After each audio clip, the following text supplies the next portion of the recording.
fitness test versus a really crappy comfort test.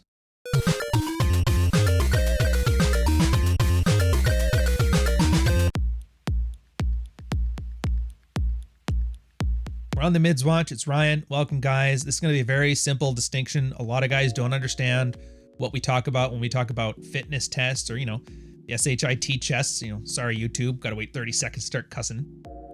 The difference between those and comfort tests and crappy comfort tests. So this guy here, he's been at this like a month. The small tests are much less frequent, but the bigger tests are starting to show up. He's been heavily adopting his, shedding the nice guy behavior from No More Mr. Nice Guy. He's at the gym every day. He's at least doing cardio if he's not lifting. He's feeling a lot better about himself. He's improved everything, and most of the time, his wife is much friendlier. He's like, yeah, I created one nasty-ass bitch by becoming my dad and making her into my mom. So I'm assuming he means psychologically. But she had the biggest shit test now. Now, nothing is new to the relationship, but it's a different perspective than I'm in previously, where I would, beta up and say, I'm sorry, kiss her ass, and try to make her feel better again. This drunk captain was me before the married red pill. I've since quit drinking, set boundaries in my marriage and my business, began working out heavily, reading, putting myself first, reshaping my mind around not doing everything to please my wife. So last night, when she said she wanted to go to a Mexican restaurant, which we used to go to a lot, I told her we don't need to go out to dinner and that I had plans to grill some steaks for dinner. Anyways, when I got home, she was in full bitch mode, sent me a text as I was pulling up at the house. So much for what I wanted, and I just ignored it. She had a bad attitude all evening, grilled a steak, watched the game, got the daughter ready for bed, with a very little interaction from wife, obviously. And she said she's going to go to bed as well. Went upstairs to the man cave, got on the married red pill, and read about Frame. An hour later, went back downstairs, took a shower, and went to bed. So I thought. I'm going to skip his background here. Oh, actually, no, I'm not. A little background. Last year, I was spending some time with another woman who I dated before I met my wife. As it's been said before, if you have an emotional thing with another woman, they call it cheating, even without any physical touch. Well, she found out all about it, went down the litany of, see a marriage counselor, blah, blah, blah, I love yous. And he's been through like the last year of his marriage, just like supplicating to this little grievance. So our relationship has a bit of a different element than others, as we own two businesses together and rarely have time apart. The dynamic definitely increases the difficulty as we have to interact all the time. To her credit, she's strong, ambitious, and talented. Of course, those things which attracted me to her in the first place definitely makes her the toughest woman I've ever dealt with, and all my previous women have backed down much easier than her. Here's where I need the help. I know I didn't do this right, but the fact that I maintained my composure and didn't get angry was a huge win. She started with her usual line of questioning, which is, did I know what was going to happen? Preparing myself for the emotional difficulty I was going to have. Why did you go upstairs for 2 hours? What were you doing up there? Watching porn? Talking to that bitch again? So he's prepared, he thought. He wasn't prepared for this much shit. He told her, I don't need porn, or that girl, and you've been doing great lately. Well, why don't you tell me what you were doing for 2 hours? Now keep in mind the irrationalness of a woman. He's upstairs for 1 hour and he's like, I wasn't doing anything important enough to discuss. So why won't you tell me you were doing? Were you being shady? And if he's like, if I told you, you'd still question it, so it doesn't really matter. You want to fight? Here we're at. I'm so sick of your shit. You're a cocky asshole, selfish piece of shit. And this is where he probably should have just walked away, but he was having so much fun watching her lose her shit and be out of control that he just kept provoking her. He's usually the one that gets his buttons pushed, and finally, for once, he's pushing hers. He's like, I'm selfish? Explain. You go to the gym every night. You don't help with the kids. He's like, yes, I do. I take care of myself, and I'm the one who makes dinner for the family. Well, thank you for dinner. Anyways, he kind of goes over the rest of this fight, and I'll save you the hassle of the he said, she said. It ends off with a big explosion. Oh my God, stop talking to me. Leave me the fuck alone. I want a divorce. I don't want to see you again. Okay, but please let me know if you're serious this time. Yes, I'm serious. I don't want to be with you. All right, have a good night. So he went upstairs to bed. Since there is no ultimate good to defer to, you have to know what you want so that you can ask yourself the right questions.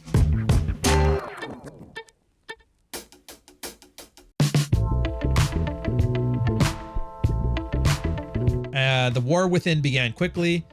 The hamstring was alive, running full tilt. Jesus, did I just fuck up my marriage? The guy's freaking out. I know she's not serious. I need to be strong. I should go back down there. He's like, no, I'm not going to fall for this shit test. So this morning he kissed the kids goodbye and the wife muttered some question about guys coming home to do some work on the patio. He's like, I'll handle it, and left. And so now he's confused. He's like, all right, so what did I do wrong?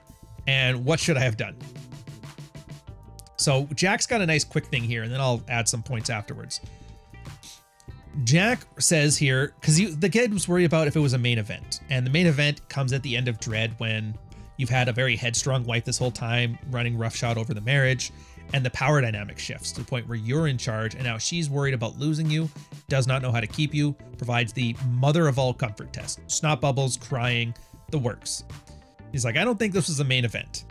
But I do think one of the other guys called it, because when we assume this overreaction over dinner party plans typically only happens when she's built up a lot of resentment over something tangentially related but symbolic, I think this is it. My wife is suggesting plans, I've vetoed them, and then she throws a shit fit. It seems like a shit test, but it's really a shitty comfort test.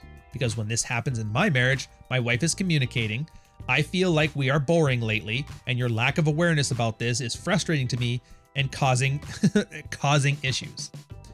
Let's Get Mexican Food isn't about steak versus tacos. It's about getting dressed, putting on makeup, having margaritas, enjoying the ambiance of a corny mariachi band, and not having to worry about cleaning up. And what they don't want is this whole conversation you just had. So let's get Mexican food. I was gonna make steak. Ugh, you never want to eat outside. All right, whatever, steak, fine. If it matters that much, let's get Mexican. Why don't you want to have her do anything fun? Like, what the fuck? You wanted to get Mexican, so I said, let's get Mexican. How is this about me not wanting to have fun? Am I supposed to read your mind about this shit? So this conversation is awful for guys, but it's not exactly a picnic for the women either. Because this is their man making it abundantly clear that they are just not getting it. Just like we say, you're not supposed to negotiate sexual desire. Women don't want to feel like they're coaxing their socially inept, insignificant other to get out of the house and break up monotony. This is why you get shitty comfort tests. There's no power dynamics here, the way most people think about shit tests. It's just a woman disappointed that her once Amazon delivering fresh groceries is ubiquitous. Her husband will probably never leave the house. So we'll end this off on my thoughts. It is funny how a lot of these things are not actual issues, but they're just like small issues blown up. In this case, yeah, it is the case that wife is bored. And when she's bored, she wants something to do. And so she makes suggestions to stuff. And the guy's not thinking about this from an emotional standpoint. He's thinking about it logistically. I already have steaks. Why would we go out to Mexican? There's a reason that manufactured outrage works. If you guys don't know, it's a strategy I talk about where if you know you tend to have these fights every 3 weeks or 2 weeks or whatever, you just get proactive.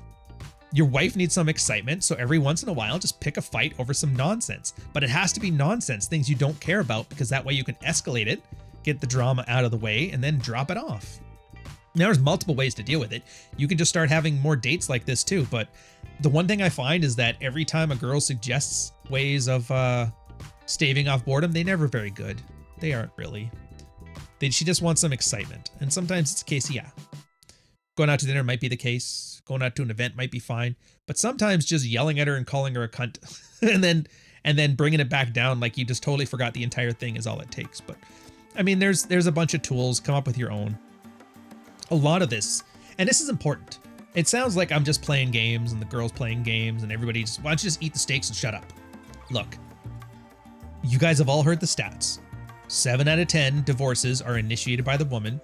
Over half of marriages are divorced within 10 years. Everybody knows these stats. Every MGTOW, every angry feminist love to parrot these around, and they love to blame the boogeyman. Oh, the guys are doing this because they're useless pieces of shit. Oh, the girls are doing this because they're evil hoes and they want half your money. It's like neither one's true. Do you know why women initiate like 70% of the divorces? It's not because abuse. It's not because alcoholism. It's not because of infidelity. It's not because of money. It's for one reason. She's not happy. She's bored. So imagine if all you had to do was like have a fight once in a while or go do something exciting once in a while to keep your marriage together. Is that so much to ask? Not really. But I don't want to. Yeah, well, you know, sometimes we do what we don't want to do. It's just the way it works.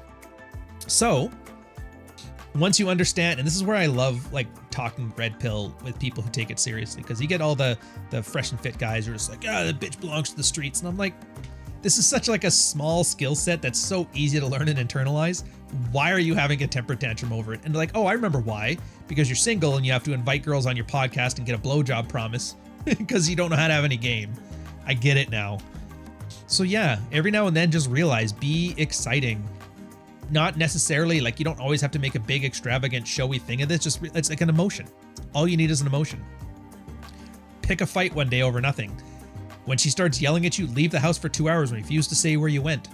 Have her do these things here. Ever threaten a divorce, go to bed, wake up the next morning like nothing ever happened. It's like watching a Mexican telenovela. Or if you want a guy reference to this, for those of you who had brothers, and I'm positive you have this experience, you're sitting down, you're watching WrestleMania 8 or SummerSlam 1997 or whatever, and you watch Hulk Hogan do a leg drop or the Ultimate Warrior do a gorilla press or Stone Cold Stunner, and then what do? You go and you drop kick your brother on the sofa, and then he punches you in the head and you fight over some foam belt you got in SummerSlam the year before. It's exciting, it's fun, it doesn't really matter, you're just fucking around. It's like that.